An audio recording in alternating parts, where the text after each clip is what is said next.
Welcome back. Now the Midday Sports Roundup.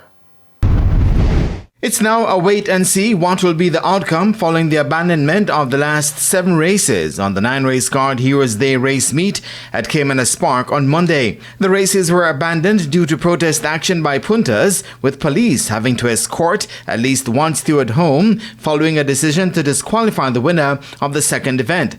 The JRC stewards disqualified Samantha Fletcher aboard Tekapunt for causing interference and intimidation to Omar Walker riding My Sunshine and award the race to Salud, the mount of Radesh Raman. The punters decided that if the stewards didn't reverse their decision, there would be no more racing. And following safety concerns after missiles were hurled, the police were called in and a decision was made to abandon the rest of the race meet. The decision of the steward is final. However, in my estimation, they made a big blunder. You need an ex-jockey for this steward, or you need an ex-groom for this steward, or you need an ex-trainer, somebody who have understanding run thing. You can't have people who do paperwork and bookwork and be a steward and them thing. Then I make some bad decision and poor decision. We need it more professional than this.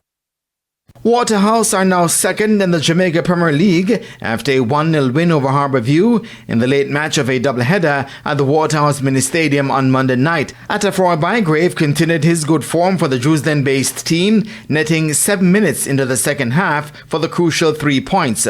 Waterhouse are now on at 12 points, one behind leaders Montego Bay United, while Harbourview dropped to 8th. Meanwhile, in the curtain raised of the doubleheader, Tivoli Gardens scored their first win of the JPL season when they edged the newly promoted Racing United 1-0. Substitute Horatio Morgan scored the only goal of the game in the 81st minute.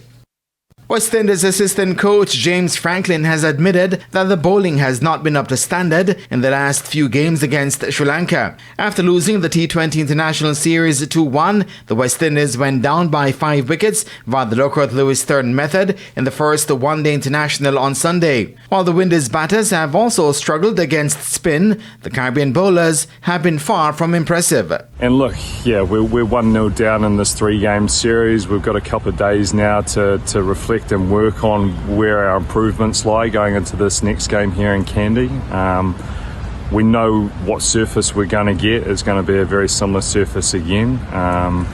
So look, we're going to prep well today, tomorrow, and make sure that we're a little bit better with our execution or better with our execution with the ball. And I think from a batting point of view, we just need to show good intent against these Sri Lankan spinners.